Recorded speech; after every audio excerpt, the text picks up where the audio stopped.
Okay, well, let's move on. We have many companies that are joining us now. Carborundum Universal is on our radar.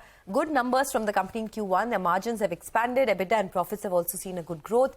Sridharan Rangarajan, the managing director at the company, joins us now. Mr. Rangarajan, thanks a lot for being with us. You know, the abrasives business consists of 70% organized market in India, and that's on a cusp of a prolonged growth, according to some reports.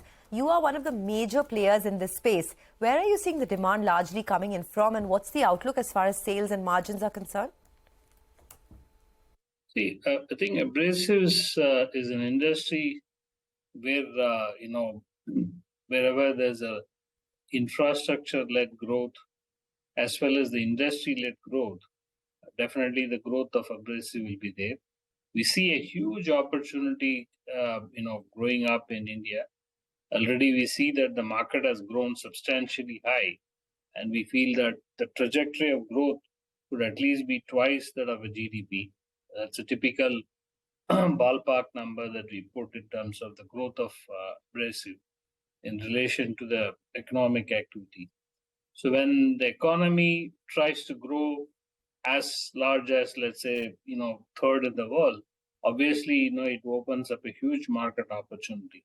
The kind of infrastructure-led growth that the government is planning, definitely the growth for abrasive is immense, and huge potential is there.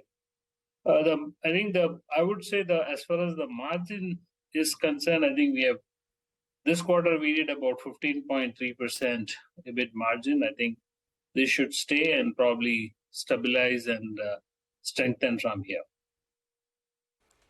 Well, morning, Mr. Rangarajan. The market dynamics are turning favorable for ceramics. You export 80% of your ceramic sales to global markets. Update us with demand momentum, growth, and export opportunities as well that you see going forward. So we do, typically we work on solid oxide fuel cells export and metallized cylinder export. And the third area is, export of our refractory products for various, industries outside of India. And we are seeing a huge volume growth, and particularly in terms of the green energy momentum that we are seeing, hence the demand for solid oxide fuel cells, thereby the requirement of ceramic is growing up. And so we see that I think this is continuous growth. And on top of that, I think we see that the ceramics requirement for semiconductor use, medical devices, all these are newer applications that will drive the growth of ceramics. Right. So Electro Minerals is seeing strong demand for Indian players amid shifting supply chains arising due to China Plus One. Do you foresee a fair bit of growth in this space going forward? So I think typically as you rightly put, they become input material for abrasives, ceramics, and refractories. And hence, the demand for them is first led by the demand for these products. Second is that people look for alternate source, and that's what is also driving the demand for electro minerals these days. And I think India definitely stands to gain here very much, and then being one of the large players in India and having a good capacity, we have increased the capacity to 100,000 tons of alumina ceramics based application. So definitely we stand to gain in this growth momentum. Okay, so can you tell us what is the outlook as far as both margins are concerned, and what kind of growth can you see in FY24? See, FY24, we think that, we will be looking at least on a standalone basis, a 12% growth, and a consolidated basis about 10% growth is what we are looking at. PBIT margins will be better or closer to what we have done last year, and the return on capital employed will definitely be on similar lines or slightly better than last year. This is what we look at it at this point. All right, Mr. Rangarajan, do you aim to increase your market share further in abrasives?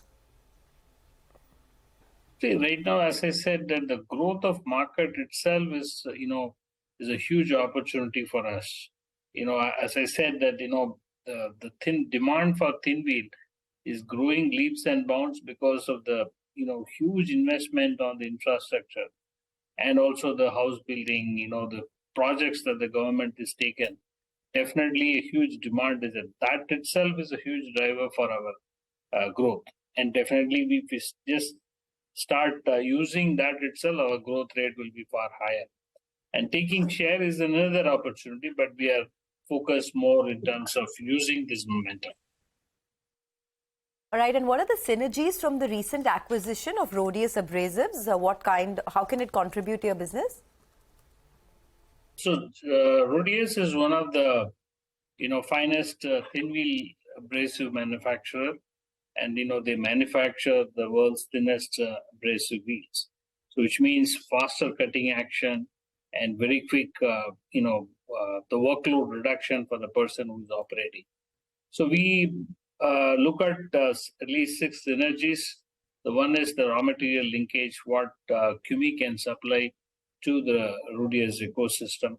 The other one is that, we can supply complementary product portfolios to the Rhodius distribution network. But they are focused highly on thin wheel as one single product.